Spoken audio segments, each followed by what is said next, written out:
Hey, and welcome back to this episode of the Transection podcast where I interviewed the amazing Ariel Mary Ann Shaw. Ariel is a graduate of women's and gender studies from Cincinnati University in Ohio, America, in the US of A. And Ariel is a black trans woman. She talks very openly about her experiences.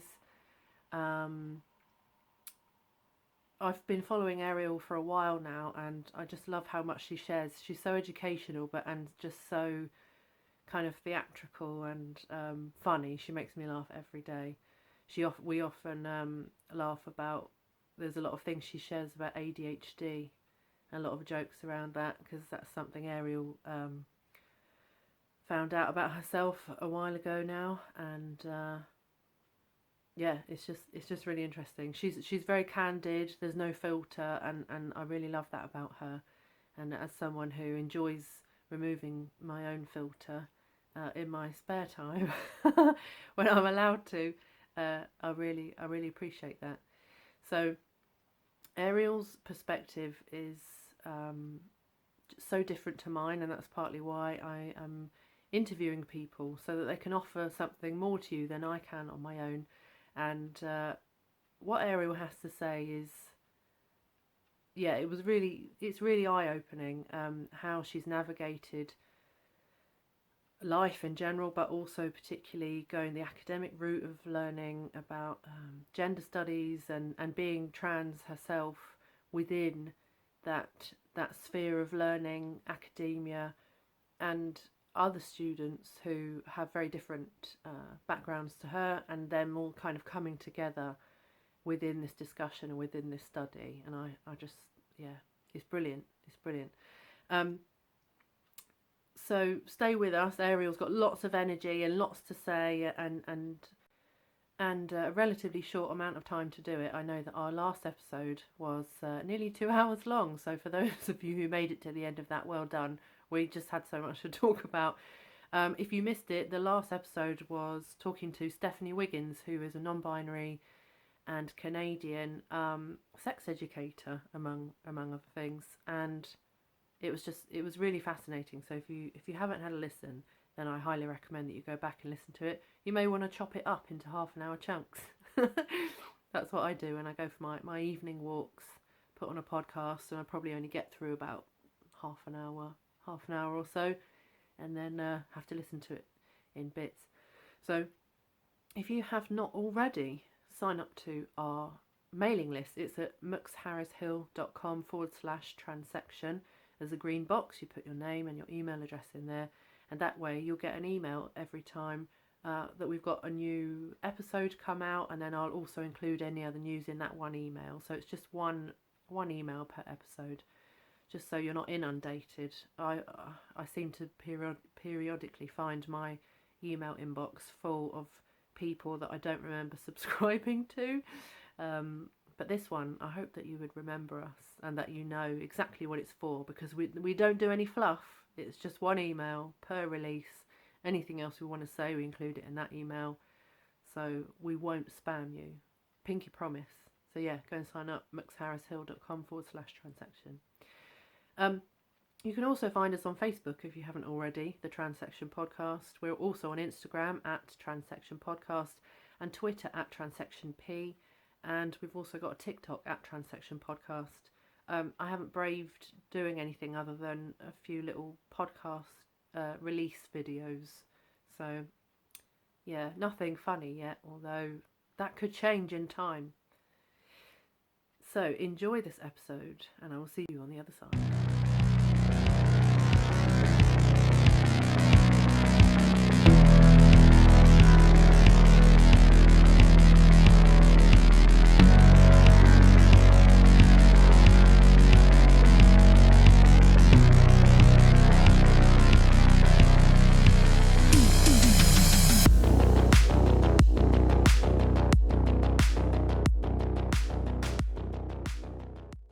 Welcome, Ariel, to this episode of the Transection Podcast. Thank you for joining me all the way from Cincinnati. Yes, Cincinnati, Ohio, in America. How is that going over there? well, we are in the midst of a upcoming election, a very important upcoming election because the way America is headed right now, we are slowly just sliding into dictatorship with Trump.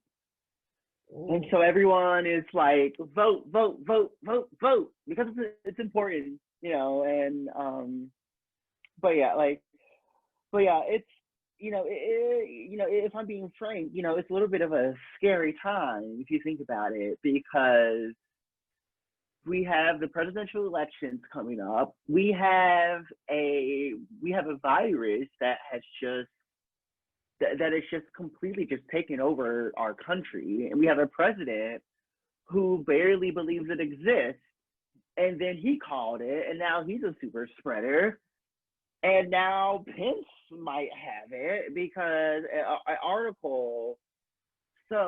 Deadline Hollywood, which is like a pop culture, article or whatever. They wrote a story saying Pence had COVID, and then they immediately retracted it and was like, please disregard what was previously posted or whatever. And I'm like, oh shit, oh shit, oh shit. Ooh, we are in the shits now. But yeah, it's got to be really, really surreal for you, right? I mean, I know that from watching from over here, it's like, I think when the the last election was on, I was like, fuck, Trump's gonna win, just because, no, people weren't passionate emaugh about Hillary, and then also, and I think they dug up so much dirt on her, and I think the emails. I just, listen. Yeah, and I think I feel personally that people who aren't so sort of right wing, who are sort of more towards the liberal or whatever, they do have higher standards for their candidates. So they weren't ever going to be passionate enough about Hillary. Right. Yeah, I don't know. It's just it's been a hectic 4 years, and I think the wild part about it is that literally, like, my first foray into adulthood, as a college student, I lived under the Trump administration, and it's been interesting, because obviously, I don't like Trump, and and with everything with ICE and everything with the kids in cages, I genuinely do not understand how someone can like him. Like, I don't understand, and I had an exchange with somebody on Twitter who was like, he's still your president, and I'm like, but he's not. Like, I'm not claiming that man as my president. And it's like, are you really going to, like, so Trump has done all of this terrible ass shit, and your main concern is that I refuse to call him my president? Like, that kind of shows where folks' minds are at, when it comes to Donald Trump. Because it's like, he's a horrible, horrible person. I'm sorry, he is. He's a horrible person. And I stand by this statement. Like, yeah, he's a horrible person. He's a capitalistic monster. And and it's rough, but we're surviving, and I think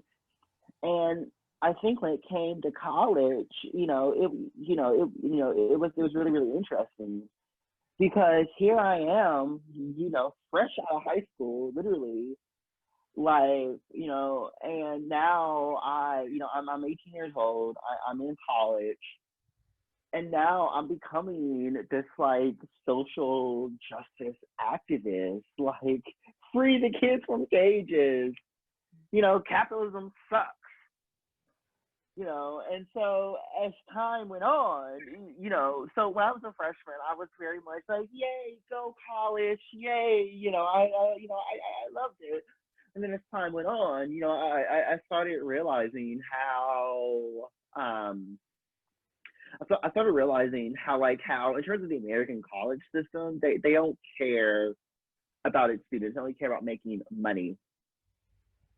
and that's one, and that's one thing that, that I ended up learning by the time my senior year came around, is that like, is that these like big name universities, that they don't care about diversity, they don't care about inclusion, they don't care about giving people a place at the table. They only care about enrollment numbers and how much money they can make off of students, which is why the housing is so expensive, which is why the meal plans are so expensive despite the food not being cooked. And even then, and even then, Airmark, like, so Airmark is that's like the food people who are in charge of the dining halls and everything. And so their food is made from prison labor. Prison labor. Wow. And it's like, why?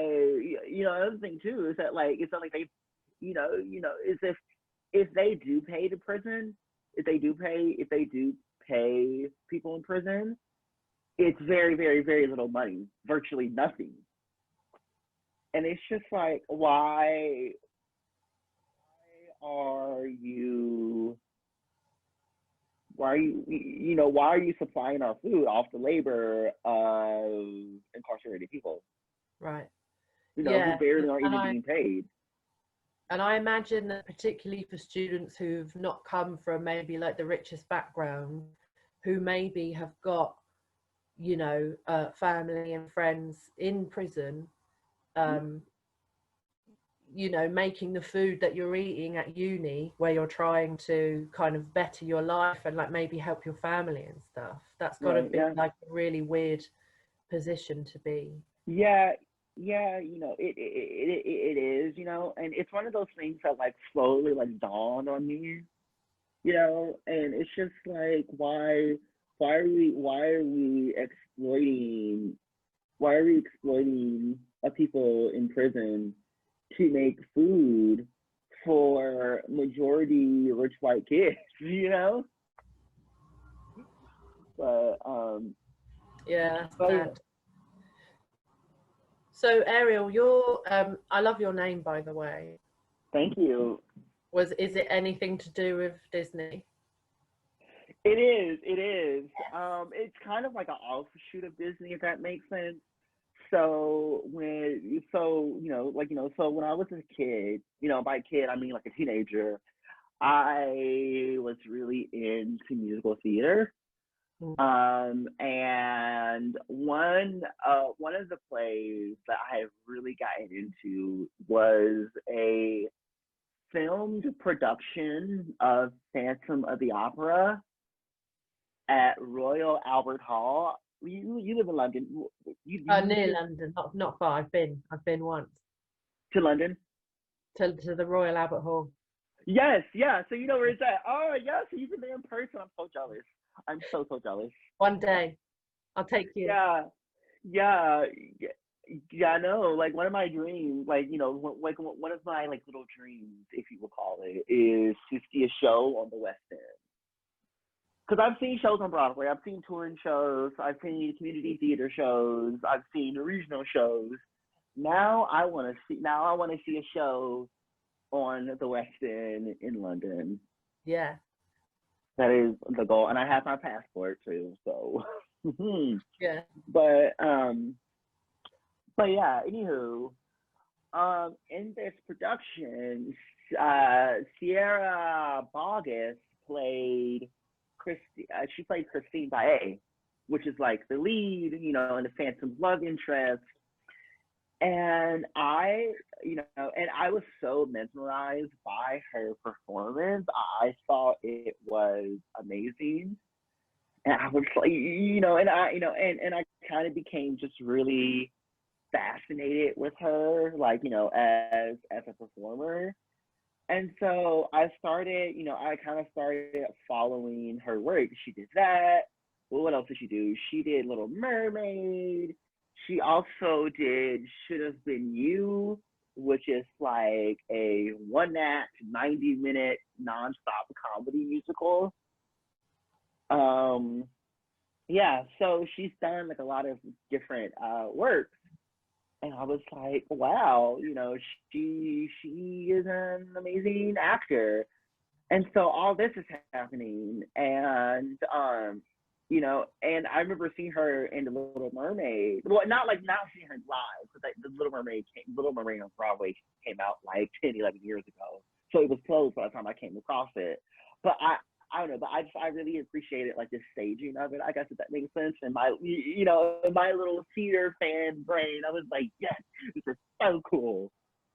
You know, and so when I decided to change my name, you know, when I decided to change my entire name, not just go by a shortened version of my dead name, I ended up I wanted to choose Sierra, but I felt like it didn't fit me. And so I picked the first character she ever originated on Broadway, which was Ariel Nice. from Little Mermaid. That's such a good backstory. Yeah.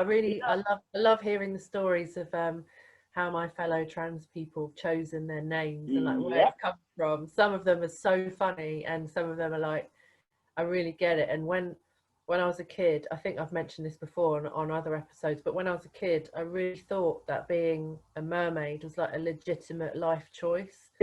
I was like, yeah, when I'm 16, I'll go and be a mermaid. You know, that was like my number one thing that I wanted to do. And then I found out it, and they were like, oh, it's not real. And I was like, are you fucking kidding me? I was so pissed Right, right. Nobody told Yeah, me. So I want to say, like, when I was a kid, so when I was a kid, I had gotten, so when I was a kid, I was in like middle school or so, and maybe sixth, seventh grade. And I got really into, like, so I was really into High School Musical, which, you know what High School Musical is? I Yeah, so do. like High School Musical was one of the first Disney Channel musicals to reach international waters. Like it was just so big, you know. And when High School Musical 3 came out, it was released in theaters, and like the big plot was that, oh no, we're graduating college. Oh sorry, oh no, we're graduating high school. Time to go to college. And so part of the plot is that Juilliard, the theater, the performing arts school in New York City, reached out to the school and is is looking to get, like, and not looking to get, but is looking to offer a scholarship to like 6 applicants. And Troy Bolton, which is like the basketball star, he's offered one, and he's like, but I didn't even apply, you know. And so, we ended up finding out that the drama teacher sent in an application on his behalf without him knowing, which I'm pretty sure is illegal. I'm pretty sure this is like illegal. It's like forgery type shit. But anyway, from like that movie, I was like, I'm gonna go to Juilliard. Like that was it. Like I remember, I remember in my like junior year of high school, we had to do some like project. We had to research colleges, and so I remember researching Juilliard because I didn't know anything about college. I wasn't aware of like how expensive it was. Sometimes just researching schools. That's it, you know. But anyway, going back to middle school, I just digress. But going back to middle school, my little childhood dream was that I'm going to go to Juilliard for theater. Like that was it. And I remember my dad thinking, okay, all right. Like, So where did you go in the end? You went to Cincinnati University, right? Is that right? I went to University of Cincinnati for women's gender studies. That's what my degree is in. I have a bachelor's of art in women, gender, sexuality studies. Nice. So how was it navigating such an academic and possibly not 100% up to date study when you're trans? Like, It was interesting, like specifically being like a women's studies major, because majority women's gender studies gets a bad rep because it's seen as like the social justice major, and I think part of the reason why is I think who's at fault are white women, and I say white women because I feel like white liberal people in general have this mindset of, well, if you don't know these certain things, then you're clearly a terrible person. And it's like, hold up, hold up, hold up. Not everyone knows what these terms are, and some folks are, and some folks are just coming into this. And so as long as they're actively learning, you gotta give people grace and space to grow. You do, because I think the thing is that we all want grace and space to learn. But if you aren't giving it, then then you're just as bad as you're just as bad as those who make fun of trans people, as those who make fun of marginalized communities. And so, and that's one of the things I learned. That was one of the things I learned throughout college, was that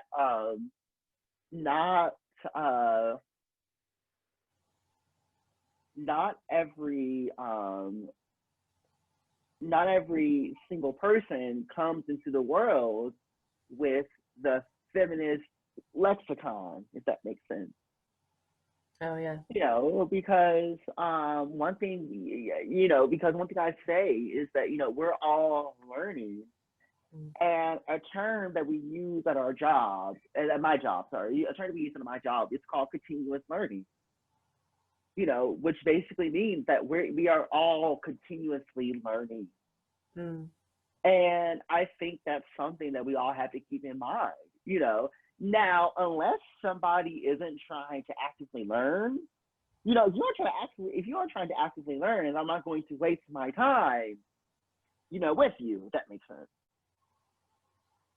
So, and so going beyond that, my experience in being a women's studies major, specifically at my college, is a little bit of a unique story. Because for one, at least the undergrad major is majority of white people. Two, I don't know any. I knew a couple of Black folks who minored in the major, but I never knew anyone who majored in women's studies.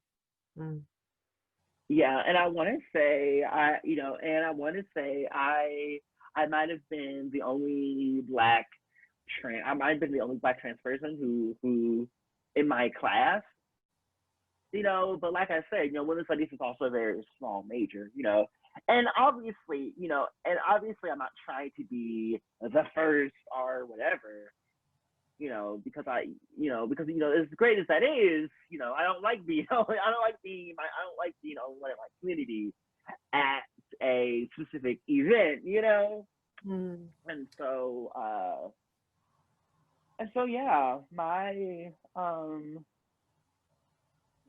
my experience in women's studies, is that I've always been surrounded by majority white women. And then on top of that, whenever we would talk about race or racism or anything like trans related, I would be like the spokesperson, I guess, if that like makes sense. And even going beyond that, it always felt really weird being the only Black body in a majority white class. Yeah. Yeah, I think there's something really weird about being like the only one of anything, like Right.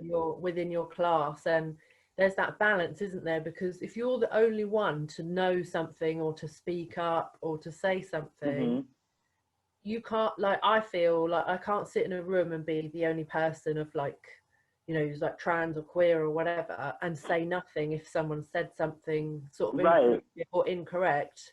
But then it's like, I don't want to become that person. I don't want to be the spokesperson, but Right. at the same time I can't not say anything. So Right. Like, right. yeah. And it's just like, like the other part of it too is that, like, like as time went on, I don't know, like I don't know, like I started realizing that with college is that, like, as like at I had certain moments where I was like, you know what, I want to go to grad school.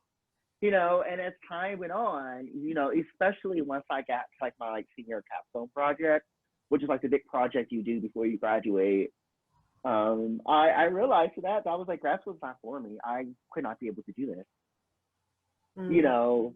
because the capstone is very much a research heavy project, and I want to say my paper was like, I think, like 16 pages long or something. And I typed it all over the span of, like, from January to April is when I worked on it. Of this earlier this year. Yeah. And it was so stressful, because it's one of those things where it's like everyone is talking to you and it's academic jargon, and I was always so confused, and I kind of got to a point of where, listen, like, I kind of got to a point where I was just like, literally, I just want to pass the class and graduate and be done. Like, that's it. That is it. And maybe I'll change my mind down the road about grad school. Who knows? As of right now, it's not happening in my future. Yeah. And it's like, and it's like, if it's for you, it's for you, but it's not for me. So, Mm. I don't have enough patience to deal with professors who like to talk down to their students, professors professors who like to professors who like to completely disregard feelings of their students, especially their marginalized students. The thing about me is I'm a very loud person, and I'm loud in the sense that I'm not going to let something slide. Like, if you do me wrong, I'm going to bring it up because it's not right. I don't care if you're a doctor. I don't care if you're a police officer. I don't care if you're the president. I don't care if you're the prime minister. If you fuck me over, I'm going to bring it up. Yeah. Like, so you got a title, and that doesn't give you a right to treat people like shit. I have a college degree. That doesn't give me a right to treat my friends who don't have degrees like shit. No, I got, like, I'm not going to let you sit up here and act like you're better than me because you have a couple of letters in front of your name. No. Yeah, and I wonder as well, because, like, I've talked on other podcasts about how I love learning, but I almost feel like the institutes of learning, like universities and schools and other places, are still quite, like, white supremacist or bigoted, or they're definitely based in sort of like No, it is. white It learned men is. kind of like, It sucking each other off, and do you know what I mean? is. Like, Right. Right. and So, you go to, you've gone to sort of do something that's quite like based in feminism in an institute that is based in white supremacy and patriarchy. and I think, I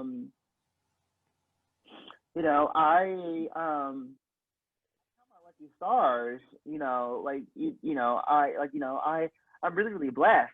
I'm really blessed because in my major, we had we had the white women who were just kind of like unaware of like certain things, like when it comes to race, you know, but luckily for me, I there were a couple of white women in my classes who were like, fuck racism, fuck this, fuck that, who were very much like down for the cause, but yeah, I went to the University of Cincinnati, and one of the things that you might not know if you don't go to UC or aren't from Cincinnati or in fact aren't from the US, is that UC was founded by a very, very racist man named Charles McMicken.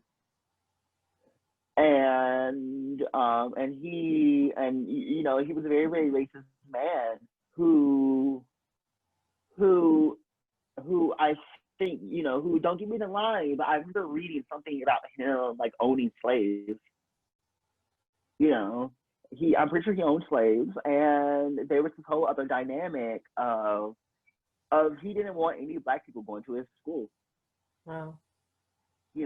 And that was, and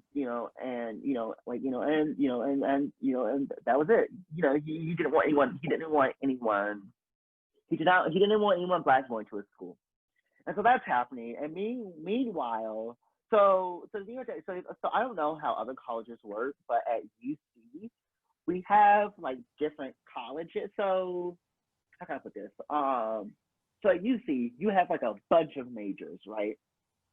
Oh, just at university in general, you have a bunch of majors that you can choose from, like a wide array, right? And so, and so all of these majors are grouped into like categories. Like you have the arts, like CCM, which is the arts. You have DAP, which is like the art school. CCM, which is the performing arts. You have DAP, which is the art school. You have allied health, which is like nursing and medical related things. And then you have, I think you have like engineering, which deals like engineering things. And so we call these like colleges. And so my college was formerly called McMicken College of Arts and Sciences. And at one point, after you completed your degree and they gave you your degree, it would say something like the McMicken College of Arts and Sciences, and now it just says the College of Arts and Sciences. Okay. They were like, let's take his name out now, because I mean, I get it's contradictory, isn't it? You're turning up there to do, as a black trans woman, to go and do gender studies in his place. Like, I don't know how you feel, but like, there's a little part of me that feels like when I go into like a church or something, or somewhere or in an environment where I know that by their principles I'm not accepted or welcome, there's a little childish part of me that wants to fucking drop trow and just take a shit and do a protest poo in these places. Like, I'm here and you can't stop me. Right. I personally, I can't speak for anyone else, but personally, I feel like this was I feel like this is just like a PR thing. Just show like, oh, look at us, we care about black people, But meanwhile, the diversity and inclusion offices, they're all understaffed and underpaid. And it's like, do you really care about marginalized lives, or are you only doing this to save face? Yeah, it seems tokenistic, right? Yeah. Like, do you really care about your black students? Or are you doing this to say, look at us, we're saving face, For sure. So, Ariel, I was going to ask you, because I think you're like a generation younger than me, and I'm always like, how old are you? I'm 32. Okay. Oh yeah. You are exactly 10 years younger than me. Okay. I'm 22.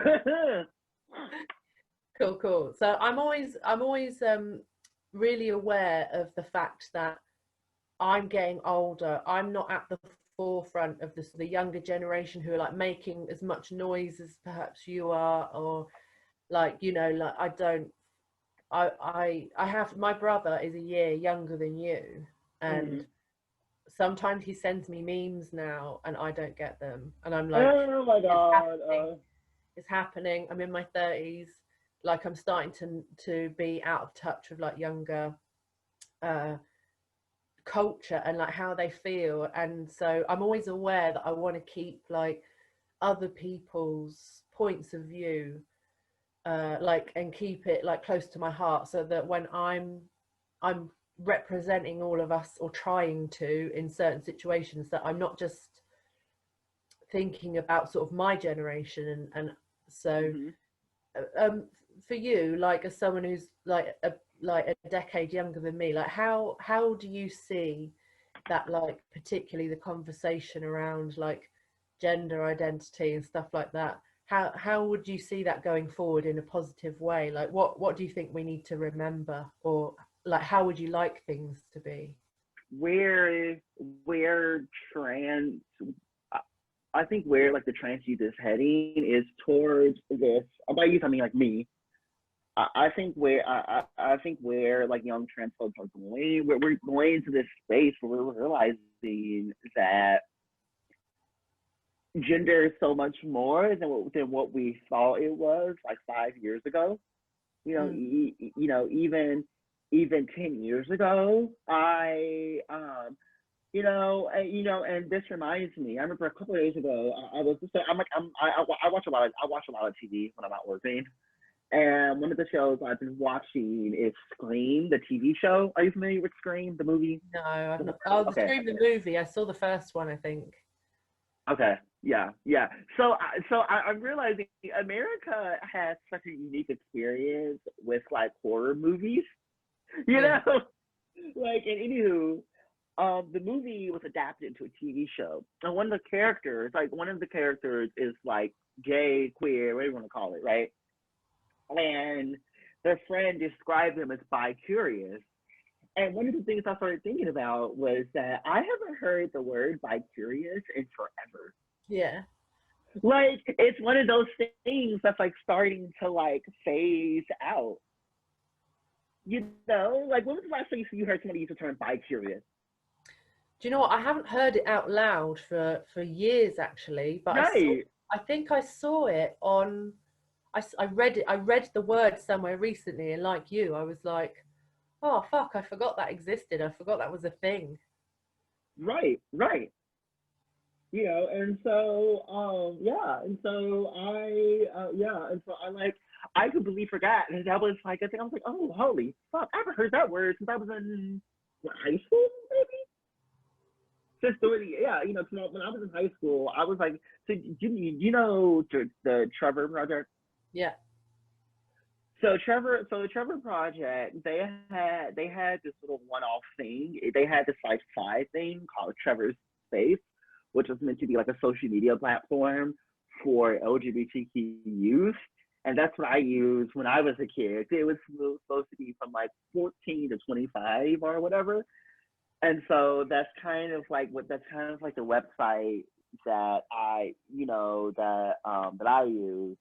But I don't know if it's like I don't even know if it's a thing anymore. Like, our language is evolving. It's evolving. It's changing.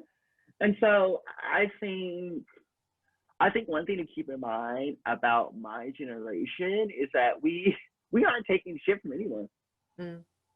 I like that. Because 10 years ago, that even though it was 2010, it was still scary to be out as gay, to be out as trans. I'm sure you remember those stories. Like, I realized that it's been 10 years since since a kid. There was a kid at some university in the U.S. I don't remember what it was, but I remember the story. I think his name is Tyler. Is it Tyler Clemente? I think is his name. Maybe is that it? Tyler. Is it Tyler Clemente that this is? It's ringing a bell. Yes, Tyler Clemente. Yeah, so Tyler Clemente was a kid who went to Rutgers University in 2010, and it was suspected that, so he was 18 years old, and it was suspected that he was gay because his roommate ended up filming him making out with a boy, and he committed suicide. And and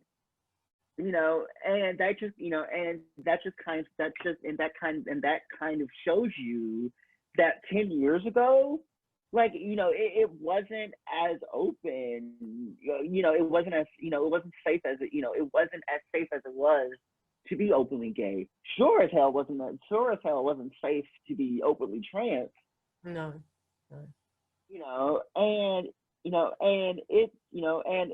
It's moments like this where in 2010, Tyler Clemente, he got made fun of because he was gay. And then maybe like 6 years later, 2016, I have a openly gay roommate, and I'm also openly gay. Of course, this is before I transitioned. And so, and so it's like, it's so interesting looking at how much our culture has changed, how much our culture has evolved. And so, by the way, it's like 8:57, so I have to go very, very soon, with the next minute or so. But anywho, I think if there's anything that I can end this on, it's that we are no longer seeking permission to live our truth. We are doing it whether you like it or not. Yeah, I love that. And I often feel that way. I was on a live recently where someone was in the comments going, oh, why, I was on there as an expert, well, kind of. And they were like, someone in the comments was like, oh, you're so butthurt about all of these things, just suck it up. Right. Don't worry about it. And I was like, I think that you're trying to ask me to stop talking about it, and I'm not. Right. Anyway, Ariel, thank you so much for coming on and doing this little interview. It's so lovely to. Thank you. Yes. If people want to hear more from you or follow you, can they do that anywhere on the internet? Yeah. So you can follow me on okay, I have to look at all my social media. If you would like to follow me, you can follow me on Instagram at BWayDreamer2016. That's the word, the letter B, and then the word way, W-A-Y, and then dreamer, as in like dreamer. And then 2016, which is 2016. I made it when I was in high school. So, and then I have Facebook as well, which is just my name, Ariel Mary Ann. And then my Twitter is, what is my Twitter? Hold on. My Twitter is, it's Queen Ariel 11, and my little Twitter thing is Ariel, the transsexual socialist wine. Nice. All right. Well, have an amazing day at work. Thank you so much for you too getting up to do this. Thank you. And I'll speak to you soon. It's a pleasure. All right. Bye. Bye. Thanks so much for joining us on this episode of the Transection podcast. Next week we have Max Davies, who is on talking about gender creative parenting. That was a real fascinating one. I would recommend that you really have a good night's sleep before listening to our next episode, because Max is just packed full to the brim with information, and it's astounding. And the amount that Max so passionately delivers within our one interview. I'm surprised they don't explode. Max just knows so much and has just started their PhD in this subject. So yeah, a wealth of knowledge and just so interesting. So I look forward to seeing you on the next one. And until then, stay safe, have fun, and if you want to get in contact with us, you can do through the website or via social media. Ask us anything. I'm hoping to get Jordan back on for a Christmas special, and just for a laugh, really, because I think we all need it at the end of this year. Everyone's starting to resemble Eeyore a little bit, although I think Ariel is much more of a Tigger personality, which is pretty cool. Tigger was always my favourite growing up. I used to be an Eeyore. I don't really know where I would be in the Winnie the Pooh personalities now. Answers on a postcard or Twitter. All right, see you next time. Cheers.